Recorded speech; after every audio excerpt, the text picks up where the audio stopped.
Hey, good morning. How y'all doing? It's Well Red Beard. It's a damn fine day to talk about a book, and we are here for a book review. Today we're talking about Monstrum Poetica by Jezzy Wolfe. This is Raw Dog. Screaming Press. This is a poetry book, and look, I've been talking to you about poetry books for a long time. I've been talking to you about horror poetry, and some of you are probably readers of horror. You're here, right? Some of you probably haven't made the leap into poetry. Look, if you're thinking about it, it's a great place to start. It's monsters, all of them. It is monster poetry. I mean, what else could you want if you are a horror reader, if you're a lover of monster stories, and you're thinking about giving poetry a shot? This is your place. I mean, it's broken up into all these different monsters and folklore, urban legend type creature things. It's got 1, 2, 3, 4, 5, I don't know, maybe 12, 13, 14 sections, 14 different monsters, and under each one there are 3 poems.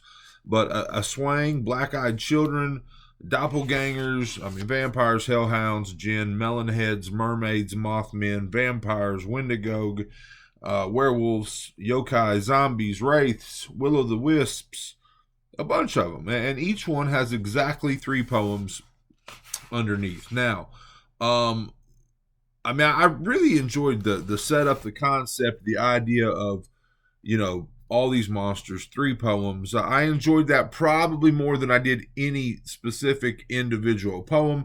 I mean, that's not saying I didn't enjoy the poems. It's just they're monster poems, and you guys have followed me long enough to know that generally when I read a book of poetry, even when it's horror poetry, I tend to find the human pieces of it, the humanity pieces of it, the love pieces, the loss pieces, the grief pieces, things like that. And that tends to be what I end up picking as my favorites, what I end up loving about the book. I love the darkness, don't get me wrong, but it's those pieces of humanity in the darkness that sometimes is what I seem to lean towards. And there's not a ton of that here. This is more just monsters.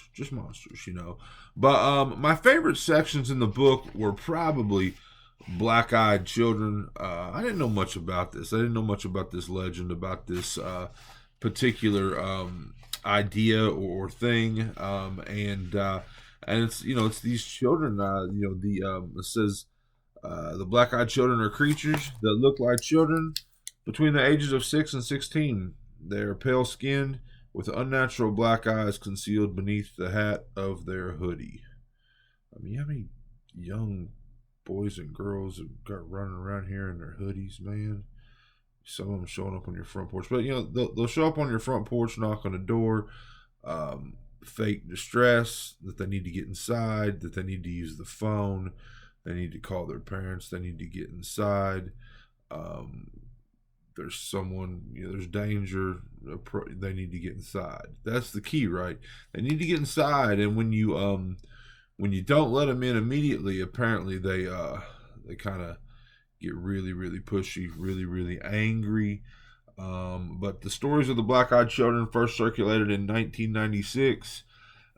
Detailing encounters with 2 unusual boys in Abilene, Texas.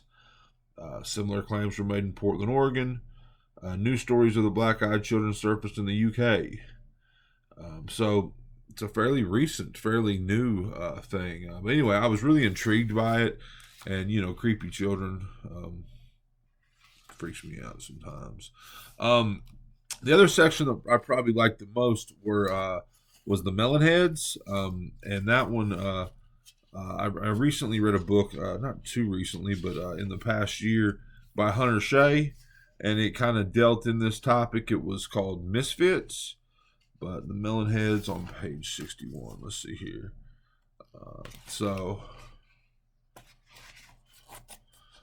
It's a newer urban legend. Sorry about that. Shit. A newer urban legend. These beings, as the name implies, have bulbous heads and have been spotted in specific towns in the states of Michigan, Connecticut, and Ohio. It is claimed they hide in the woods along certain roads and attack people who come close. But yeah, the book Misfits by Hunter Shea was all about that. So those are probably my two favorite sections, Melon Heads and the Black-Eyed Children. Now I'm going to share a few poems with you. But let's see what we got here. I think this one is about what section is this one from? Sorry, it's from the Boobox section, which is basically every culture has its story of boogeymen, that demonic visitor that sneaks in during the night to punish children who misbehave. The Bubak is one such creature, renowned in Czech and Slovenian folklore. It's often depicted as a scarecrow. So here we go. The crows don't care. They perch on his arms and laugh at the children stumbling into a corn maze conundrum, falling at the feet of the frightening field fellow.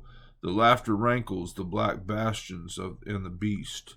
After midnight each child wakes to gentle night calls from the beckoning stranger through the corn maze by the water's edge.